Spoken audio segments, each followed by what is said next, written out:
တသက်မှာတစ်ခါပဲရမယ့်အခွင့်အရေးတစ်ခဏတာပဲတွေ့ဆုံခွင့်ရမယ့်အကြောင်းအရာဖြစ်ရက်လူပုဂ္ဂိုလ်တွေတစ်ခါပဲဖြတ်ကျော်ရမယ့်အချိန်တွေလမ်းမထက်တွေပန်းတိုင်တွေများစွာရှိပါတယ်ဒီအချိန်တွေမှာကိုကကောင်းတာလဲကြုံရမယ်ဆိုးတာလဲကြုံရမယ်အောင်မြင်ကျော်လွှားနိုင်တဲ့အချိန်တွေလည်းရှိသလိုရှုံးနိမ့်ခဲ့မှုတဲ့အချိန်တွေလည်းရှိပါတယ်အဲ့လိုပဲရင်ဆိုင်ကြုံတွေ့ရမယ့်သူတွေကလည်းကောင်းကောင်းမွန်မွန်နဲ့တေချာဖြတ်သန်းနိုင်ခဲ့တဲ့သူတွေရှိမယ်မှန်ကန်တဲ့ဆုံးဖြတ်ချက်ကောင်းတဲ့တုတ်ပြန်ချက်တွေနဲ့ဖြည့်ရှင်းနိုင်ခဲ့ကြတဲ့သူတွေလည်းများစွာရှိပါတယ်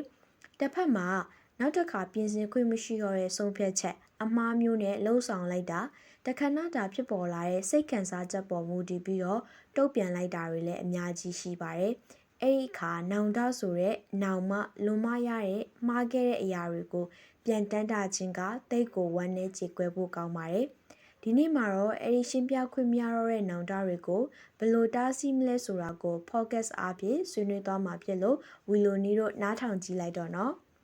အားလုံးပဲမင်္ဂလာပါဝီလိုကနေပြန်လည်ကြိုဆိုလိုက်ရပါတယ်ဝီလိုဆိုတာဟာ audience တွေအတွက်အတန်ဇလန်းတွေကိုတင်ဆက်ပေးလျက်ရှိပြီးတော့ဒီတစ်ခါမှာတော့ကဏ္ဍမျိုးစုံကအကြောင်းအရာတွေကို podcast အစီအစဉ်တွေနဲ့ပြောင်းပြီးတော့နားဆင်ခံစားမှုရတာတဲ့ကိုတဖန်ပြန်လည်ပေးစွမ်းဖို့ရောက်ရှိလာပြီးပဲဖြစ်ပါတယ်အတန်ဇလန်းတွေကိုလည်းအခါသင့်လို့တင်ဆက်ပေးသွားဖို့ရှိရမို့ဝီလိုရဲ့ Facebook page YouTube channel နဲ့ TikTok တို့ကိုလည်း like and subscribe ပြုလုပ်ပြီးစောင့်ကြည့်ပေးဖို့ဖိတ်ခေါ်လိုက်ရပါတယ်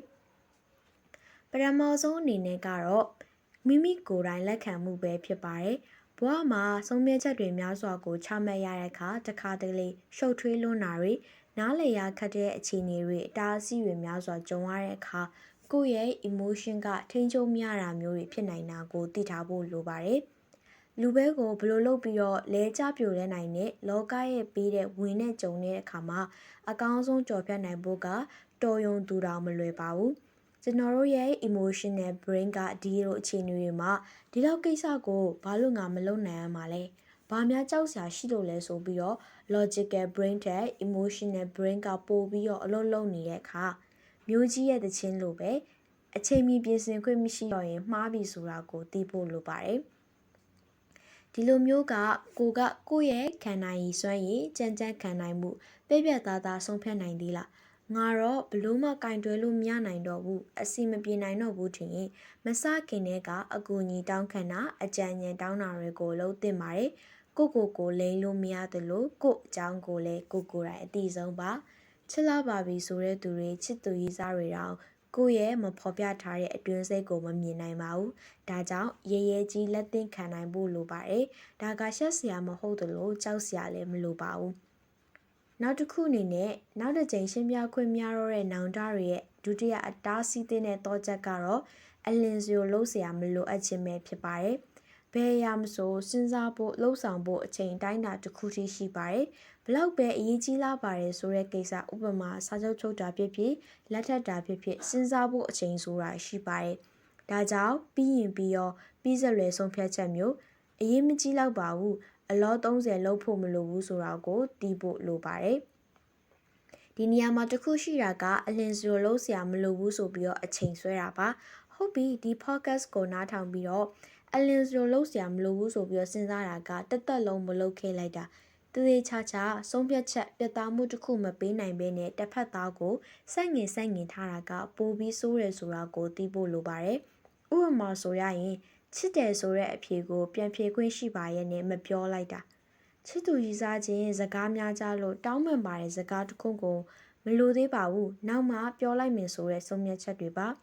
နောက်မှရတဲ့နောင်တတွေထဲမှာတစ်ခုပေါ်တစ်ခုစစ်နေတဲ့စင်ကြေတွေကြောင့်ပြန်လည်ရှင်းပြခွင့်မရနိုင်ဘူးဆိုတာကိုစဉ်းစားမိဖို့လိုပါတယ်နောက်ဆုံးအနေနဲ့ကတော့ let's say with your kindness or open mind ကျင်နာမှုနဲ့အတူပွင့်လင်းစွာပြောလိုက်ပါပြောစရာရှိတဲ့စကားလုပ်ပေးစရာရှိတဲ့ကိစ္စသွားစရာရှိတဲ့နေရာတစ်ခုကိုသွားပေးဖို့ပြောပေးဖို့လုပ်ပေးဖို့ပဲဖြစ်ပါတယ်။ conversation တစ်ခုမှာနှစ်ယောက်သားအတူတူစကားပြောနေကြပြီးတော့ပြောစရာရှိရဲဆိုပြီးတော့အဲ့နေရာမှာရက်လိုက်တဲ့အခါအခြေအနေအကြောင်းတစ်ခုခုနဲ့ပြန်မတွေ့နိုင်တဲ့အခါမှာအခုချိန်မှာသူကဒီလောကကိုအပီးထွက်သွားလိုက်တဲ့အခါမှာဆိုရင်ဒီအတွက်ရလာတဲ့ရလက်ကိုဘယ်လိုလုပ်ကြမလဲအခုမှသွားပြောရင်ကောသူကြားနိုင်ပါအောင်မလားဆိုတော့အတွေးတွေများစွာနဲ့နောင်တတွေနဲ့ကြံခဲ့တဲ့အခါတိ တိတ်မွန်းချက်ဖို့ကောင်းနေဆိုတာကိုကြုံဘူးသူတိုင်းသိကြပါတယ်ဒီလိုပဲ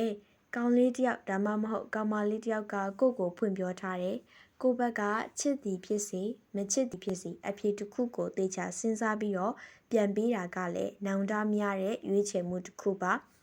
အခုခေတ်ဒီမှာတော့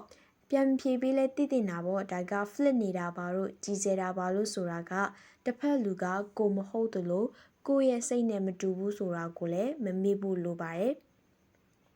အခုပြောပြပေးသွားတာကအချက်၃ချက်နဲ့အနည်းငယ်ပဲရှိပါသေးတယ်။နောက်ထပ်စဉ်းစားစရာအကြောင်းအရာတွေလည်းအများကြီးရှိပါသေးတယ်။ဒီမှာပါတဲ့အချက်၃ချက်ကလည်းအပြန်လဲဆက်ဆက်နေရဆိုတဲ့အတွေ့အလေးကိုရစေချင်ပါတယ်။ဒီနေ့ရဲ့ podcast လေးကတော့ဒီလောက်ပဲဖြစ်ပါတယ်။ကဲဒါဆိုရင်ဝီလိုနီတို့ဘဝမှာပြန်ရှင်းပြခွင့်မရတဲ့နောင်တတွေမရဖို့ဒီအချက်တွေကိုစင်ကြင်မိစေရန်ဆန္ဒပြုလိုက်ပါတယ်။ခဏတာအသက်ရှင်တန်ခွင့်ရတဲ့ဘဝမှာနောင်တရမှုနည်းစွာမှန်ကန်တဲ့ဆုံးဖြတ်ချက်တွေကိုချပြီးလို့ရှေ့ဆက်နိုင်မယ်လို့ယုံကြည်ပါတယ်။နောက်ထပ်